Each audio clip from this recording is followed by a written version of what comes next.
Get ready for the dictation. Dictation will start in 5 seconds.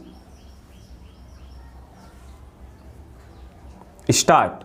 The other point is that the credit worthiness of the managing agency firm does count to a certain extent in getting credit from the banks and other financial institutions. Yesterday, it was mentioned by my honorable friend that the crux of the problem is the question of payment remuneration to a particular managing agency system.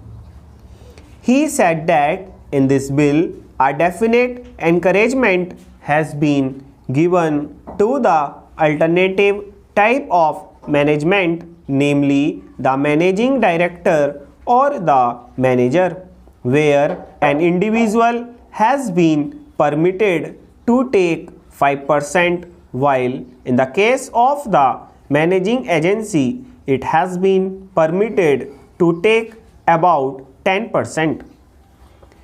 I would like to point out to him that it is not merely the question of remuneration which will decide the alternative type of management.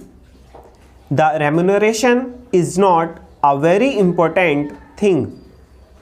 Unless and until you allow a certain amount of flexibility for any system to function, it will not be possible to evolve any other system to take the place of the managing agency system. In spite of so many shackles, you may find that those few business houses which are carrying on now may have to carry on the present basis. You may not find many new people coming in the field. Several times it has been mentioned in this house why the business community has not prescribed for itself a code of conduct. In this connection, I would like to point out that a degree or diploma is essential for the profession, and in case of violation of the code, sanction should be provided by it to prevent a person from practicing the profession. Today, even Ashok Mehta and Sri C.C. Shah can set up a grocery shop and become businessmen. Nobody lays down any condition for starting business, and nobody can prevent others from continuing it. But I would like to point out that with regard to the code of conduct, there is a certain amount of ethics and there are certain standards and traditions on which business houses function.